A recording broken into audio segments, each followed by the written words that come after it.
Ce jour dédié pour la Refoua la guérison complète et rapide de Laurence Léa Bat-Lilian Bezrat Hashem. Parashat Kitissa, Shabbat donc après Purim, enfin après Purim en Israël, d'accord? C'est écrit dans le traité Bava Batra, page 10, là-bas il y a plusieurs pages qui parlent de l'importance de la Tzedaka.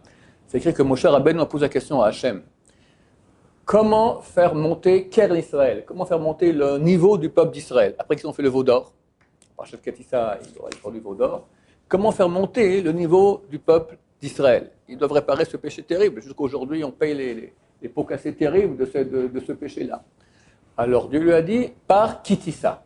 Kitissa, c'est venir lorsque tu vas compter. Lorsque tu vas compter Bnei Israël, il ne faut pas compter personne par personne parce que il y a du Aïn Hara, du mauvais œil, et après il peut y avoir une épidémie, Chas Shalom. Il faut que chacun donne un demi-shekel. On compte, les shekalim sont utilisés ou pour la construction du temple, ou bien pour payer les sacrifices quotidiens au temple.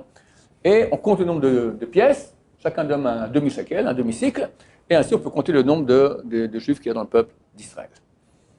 Alors où est le rapport entre compter comme ça en donnant l'argent, et le fait de faire monter le niveau d'Israël? Alors il y a déjà une chose qui est la tzedaka. La tzedaka, c'est un mérite énorme, d'accord? Donc Dieu lui répond, par le mérite de la tzedaka, tu feras remonter le niveau du peuple d'Israël. La question se pose, c'est écrit qu'il n'y avait pas besoin de tzedaka dans le désert. Pourquoi tu as besoin de tzedaka? Pour manger, tu as la manne. Tu n'as pas de quoi boire, tu as le rocher de Myriam, tu as l'eau qui a. Habillé, il y avait des habits qui poussaient, qui étaient sur nous, qui se gâtaient pas, et les petits-enfants, l'habit, ils grandissaient avec eux. De quoi tu as besoin? Rien. Alors, il n'y a pas de pauvre. Qu'est-ce que tu vas donner? Tiens, prends un demi-shekel. Ce que j'en fasse un demi-shekel, là, quoi. Moi, je suis bien, j'ai besoin de rien. Sois tranquille, d'accord? Alors, comment Dieu dit à Moshe Rabbeinu, par le mérite de la tzedaka, on va faire monter le niveau d'Israël et comme ça, on réparera le péché du veau d'or. Mais oui, mais chesed, c'est quand tu fais du chesed. Moi, je te dis maintenant, tiens, je te donne, tu veux mon mouchoir? C'est un vachement grand. Moi, j'ai très besoin de ce mouchoir, je te le donne, d'accord? Tu dis, ok, vous êtes très sympa, bon, tu peux le vendre, à qui veut acheter le mouchoir du Rav Shaya, d'accord, mais bon, franchement, c'est pas un grand chesed, c'est un demi-shekel, allez, bon, t'es gentil. Alors, c'est marqué, effectivement, c'est marqué que la tzedaka, hein, elle a une valeur en fonction du chesed que ça fait. Le chesed, c'est donc la bienfaisance qui a été faite par cela. Si maintenant, je donne un demi-shekel à quelqu'un qui bon, il est en train de mourir de faim, d'accord? Et grâce à ça, il va vite s'acheter maintenant un morceau de pain et il le mange. J'ai sauvé sa vie. Alors, ça vaut beaucoup plus que si je donne maintenant un demi-shekel à quelqu'un pour aller s'acheter des cigarettes, d'accord? Il y a aussi un pauvre qui doit fumer des cigarettes, misken, d'accord? Mais ok, c'est moins. J'aurais moins de mérite de lui avoir donné de l'argent pour bien que les cigarettes, il souffre beaucoup, d'accord? Il va s'acheter un bonbon, d'accord? Il va s'acheter des bonbons avec ça, qu'est-ce que j'en sais, d'accord? Alors, il y a moins de mérite que si je lui ai sauvé sa vie avec le même demi-shekel que j'ai donné. La valeur de la tzedaka, c'est bien sûr aussi en fonction de la personne qui donne combien elle a d'argent. Un demi-shekel alors qu'il est super milliardaire, jamais de la vie, c'est ridicule. Un autre qui n'a pas beaucoup d'argent et donne quand même, c'est dur pour lui, ça a aussi de la valeur. Mais on regarde surtout l'effet. L'effet, à quel point maintenant ça a aidé le réceptionneur de cette tzedaka-là. Si ça l'a aidé beaucoup, ça lui a sauvé la vie, c'est le top. Si ça l'a aidé un peu, d'accord, pour des bonbons, alors ça a moins de valeur. Tout a de la valeur, mais ça a moins de valeur. Alors, revient à la question maintenant. Avec maintenant la réponse du Rav Chaim de Volojine. Alors, pourquoi donner cette tzedaka dans le désert? Il dit, mais c'est énorme. Parce qu'ici, on voit que grâce à cette tzedaka qu'ils ont donnée pour le temple, ça sera kofer nafsho, c'est le rachat de son âme. Ils ont péché, ils ont fait le veau d'or.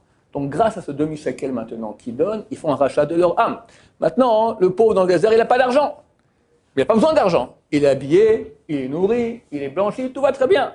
Oui, tu as besoin d'argent pour rachat de ton âme.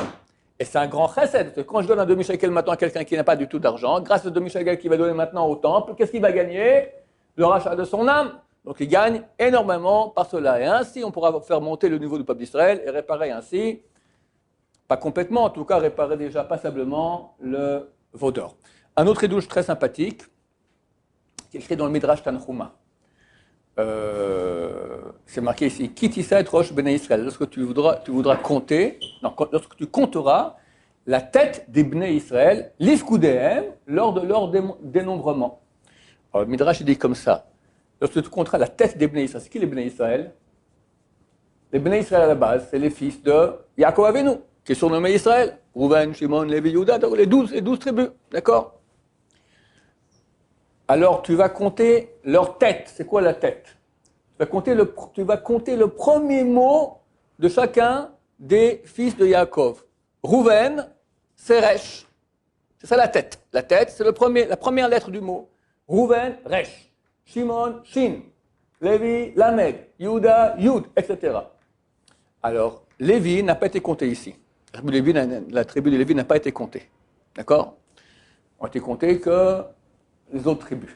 Si tu prends les autres tribus et tu prends le compte maintenant des 11 fils d'Israël, alors Rouven, la première lettre, c'est Resh. Combien ça vaut Resh? 200. Maintenant, on compte en milliers, donc 200 000. Shimon, Shin. Combien ça vaut Shin? 300. Ça fait 300 000, ça fait 500 000. Après, Lévi, on ne compte pas, parce que les Lévites n'ont pas fauté lors du veau d'or, donc ils n'ont pas eu besoin de réparer, donc ils n'ont pas été comptés ici. Ils ont un compte plus tard, au début du Vaïkra, Parashat Tzav, là-bas, il y a le compte des Lévites. Donc on ne compte pas Lévi. Donc Rouven, Shimon, Lévi, on ne compte pas. Yehuda, Yud, ça vaut 10 000. Ça nous fait, faites le calcul s'il vous plaît. 510. Et Yehuda, Issachar, 10. Zevulun, c'est 7. 527. C'est ça? Zevulun, Gad, 50. Issachar, Zvulun, Dan, on oublie Dan c'est 4. Dan, 4000. Naphtali, 50. 81.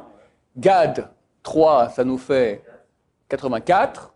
Asher, Aleph, ça fait 1, 85. Binyamin, 87. Et Yosef, c'est 10, ça fait 597. Maintenant, Béné Israël, lors du compte, combien de Juifs sont sortis d'Égypte? 600 000. 3 000 qui sont morts